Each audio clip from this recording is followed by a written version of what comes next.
साथियों नमस्कार, मैं हरिश्चंद्र बर्णवाल। नागपुर में कल कांग्रेस की रैली हुई है तैयार हम, इस पर तो मैंने कुछ दिखाया, लेकिन इस रैली के बीच एक बड़ी खबर कांग्रेस शासित राज्य कर्नाटक से आ रही है। और अगर ये खबर आप नहीं देख पाए हैं तो यकीन मानिए इससे खतरनाक न्यूज नहीं हो सकती। मैं दोस्तों सोशल मीडिया पर इतनी जगह और इतनी सारी चीजें देखी, कई जगहों पर तोड़ फोड़ और हंगामे की खबर कर्नाटक से, बेंगलुरु से।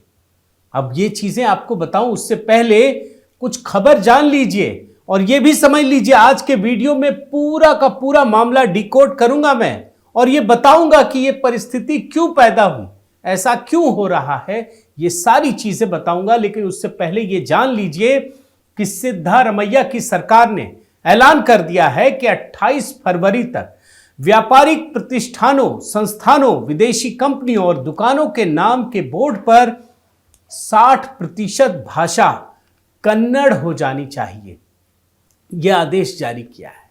और यदि कोई भी सरकार के इस आदेश का पालन नहीं करेगा तो उसके खिलाफ सख्त कार्रवाई करते हुए भारी जुर्माना लगाया जाएगा।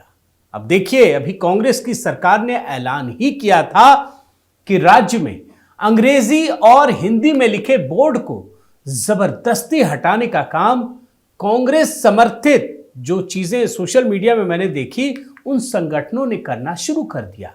और इससे जानते हैं राज्य में जगह जगह उपद्रव होने लगे। आप सोच लीजिए, आप ये देख सकते, मैं आपको दिखा नहीं सकता, सोशल मीडिया पर सारी चीजें पड़ी हुई हैं। और उपद्रव के डर से राज्य के बड़े बड़े शोरूम, व्यावसायिक प्रतिष्ठानों में कामकाज रोक दिया गया, ये भी खबर आ गई।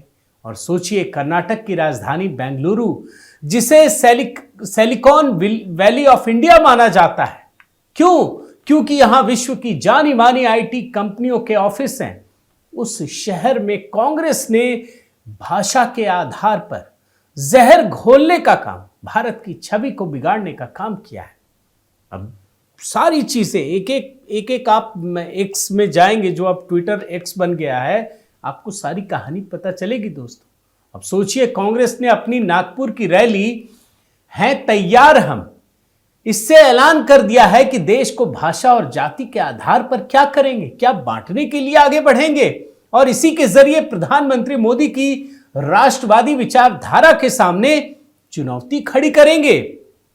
और इसीलिए कांग्रेस ने दोस्तों जाति जनगणना के मुद्दे पर फेल हो जाने के बाद, जी हां फेल हो गया ये मुद्दा, भाषा विवाद को खड़ा करके न सिर्फ कर्नाटक राज्य को बल्कि देश को बांटने के एजेंडे पर काम करना शुरू कर दिया है। कर्नाटक में सिद्धारमैया की सरकार राष्ट्रवादी विचारधारा के बढ़ते प्रभाव से बेचैन है। अब ये बात मैं क्यों कह रहा हूं? 2019 के लोकसभा चुनाव में, जी हां लोकसभा चुनाव सामने है, तो आपको जानना पड़ेगा कि भाजपा ने राज्य की 28 में से 25 सीटों पर जीत हासिल की थी। और उसके बाद अभी एक ओपिनियन पोल भी आया, उसमें 2024 में भाजपा को 20 से 22 सीटें मिल रही हैं। एक और ओपिनियन पोल देखा जिसमें 23 से 25 सीटें दी गई।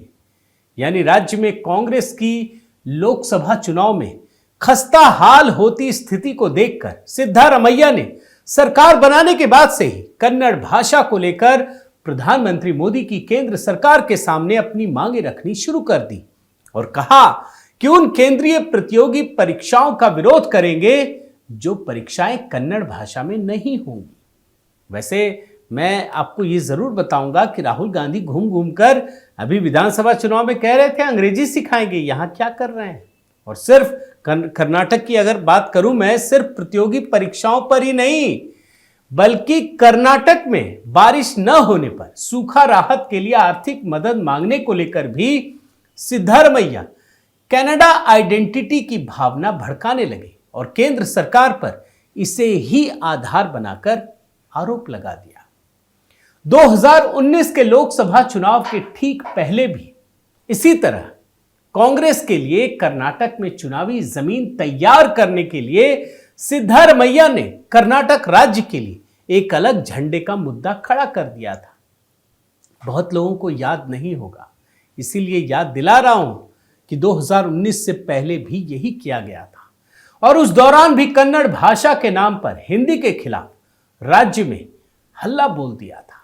और उस दौरान याद कीजिए, राज्य में भाषा के आधार पर उठे विरोध के कारण मेट्रो को हिंदी में लिखे स्टेशन के नामों पर टेप लगाकर छिपाना पड़ा था। ये सारी पुरानी कहानी और इन्हीं की सरकार थी। यही नहीं, उस समय भी प्रधानमंत्री मोदी पर भाषा नीति को लेकर आरोप लगाया था कि शिक्षा कन्नड़ भाषा में होनी चाहिए। लेकिन यही लोग अभी जो नई शिक्षा नीति मोदी सरकार लाई है उसमें इन्हीं भाषाओं को तो आगे बढ़ाना है। लेकिन क्या होता है, आप देखते हैं ना, न्यू एजुकेशन पॉलिसी का भी विरोध करते हैं। और कांग्रेस के बारे में तो आप जानते हैं दोस्तों कि चुनावों से पहले ऐसे मुद्दों को भड़काकर चाहती है कि जनता का उन वादों पर से ध्यान हट जाए जो राज्य में सरकार बनाने के लिए विधानसभा चुनावों में किया था। और कांग्रेस ने ये वो वादे किए थे दोस्तों, मैं कई बार आपको दिखा चुका हूं, जिसमें गिन गिन कर राहुल गांधी बताते थे कि मेरे से नेता मिलने आते हैं, हम बताते हैं। और उन्होंने ढेर सारे वादे, लोभ लालच कुछ नहीं छोड़ा था। अब तो 2024 का चुनाव है, अब कैसे जीतेंगे? तो कुछ ना कुछ तो करेंगे ना, और इसीलिए बांटो और राज करो की नीति को अपना लिया है। लेकिन मैं इस वीडियो में दोस्तों वो सभी वादे आपको याद दिलाने आया हूं और बकायदा वीडियो निकाल करके मैं 4 वादे राहुल गांधी ने किए थे जो कहे थे कि पहली कैबिनेट मीटिंग में करेंगे। पहले मैं आपको ये बयान सुनाता हूं। पहला वादा, बड़े ध्यान से सुन लीजिए। पहला वायदा और शायद सबसे जरूरी वायदा, जिसे हम गृह लक्ष्मी कहते हैं, 2000 रुपए हर महीने हर परिवार की महिला को। अब राहुल गांधी के इस वादे का हाल भी सुन लीजिए। वो ये है कि 30 अगस्त को ये योजना लॉन्च की गई, लेकिन रजिस्ट्रेशन को बाद में रोक दिया गया। ये है पहली योजना। जानते हैं क्यों? क्योंकि चुनाव के दौरान तो राज्य की सभी महिलाओं को 2000 रुपये देने का वादा किया गया था, लेकिन 30 अगस्त को जब योजना शुरू हुई तो जो नियम बनाए गए वो ऐसे थे कि बहुत कम महिलाओं को लाभ मिल रहा है। और क्या क्या नियम है, बड़े ध्यान से सुनिए। पहला, जिन बीपीएल कार्ड वाले परिवारों की मुखिया महिला नहीं होगी उन्हें यह नहीं मिलेगा। अब सोचिए, राज्य में ऐसे 6 लाख बीपीएल परिवार हैं जिनके मुखिया पुरुष हैं। दूसरा, परिवार में यदि पति या पत्नी कोई भी इनकम टैक्स देता है तो पत्नी को यह रुपया नहीं मिलेगा। तीसरा शर्त, यदि कोई व्यापार किसी महिला के नाम पर है और जीएसटी या टिन पत्नी या पति के नाम पर है तो भी नहीं मिलेगा। कमाल है ना। चौथा भी सुन लीजिए।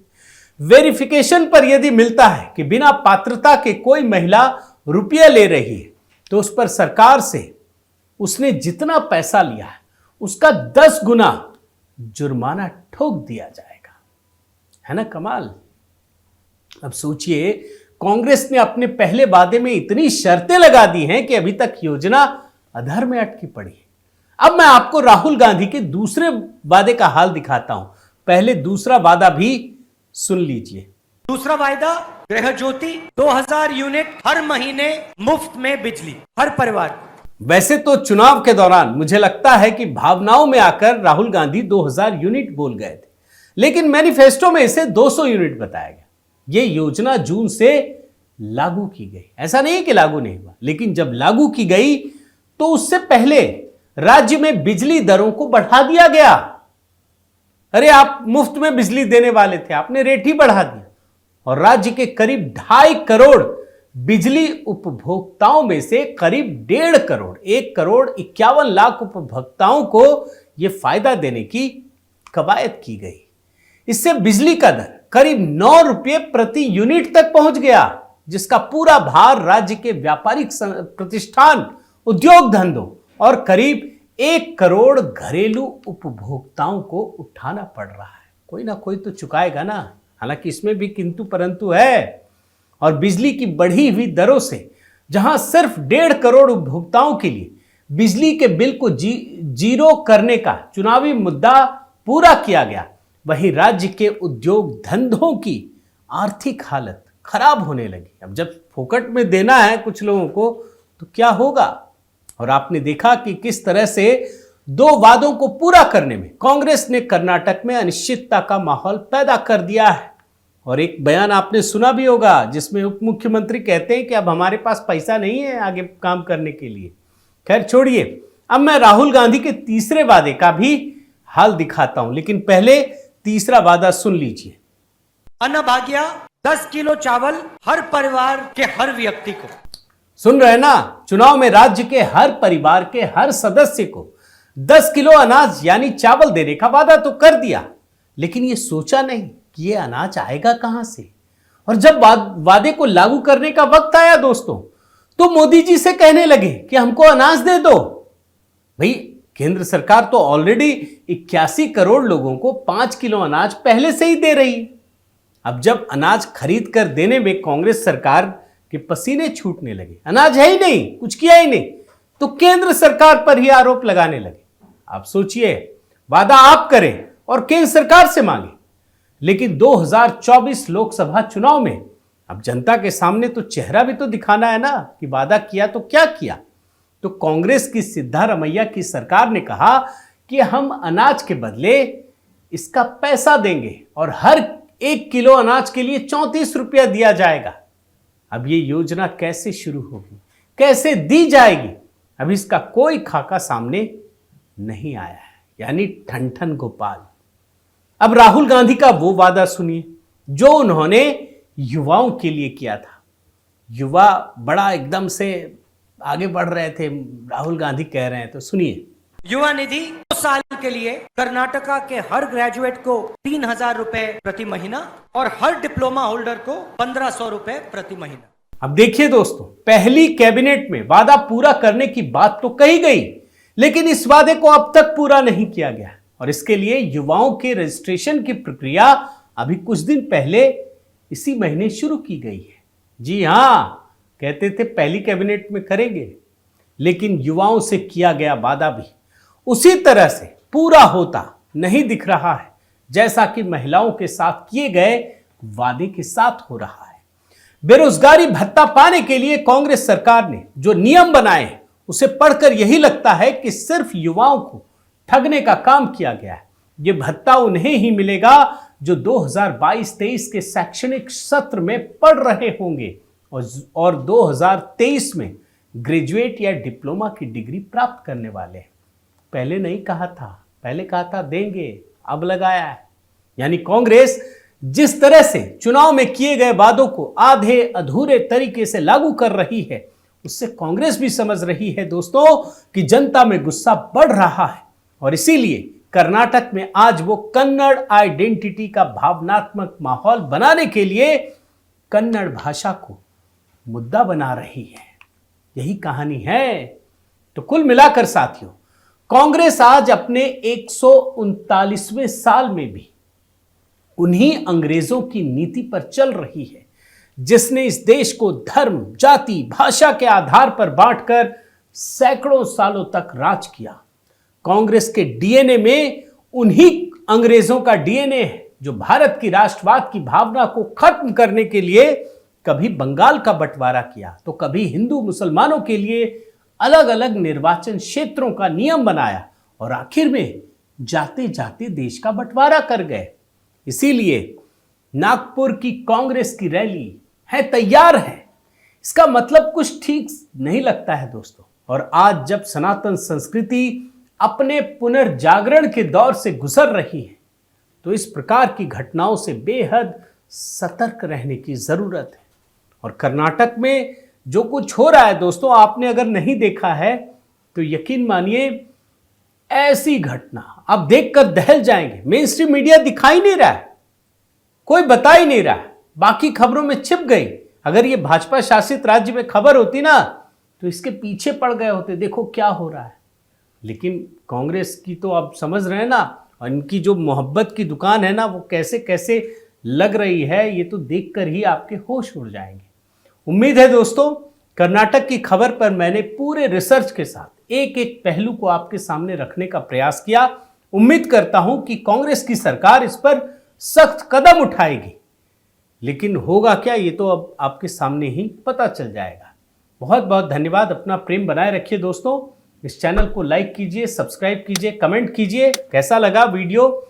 मैं जो खबरें आपको दिखाता हूं उस पर अपनी राय रखिए और साथ ही इस बेल आइकन को प्रेस करना भी मत भूलिएगा। नमस्कार।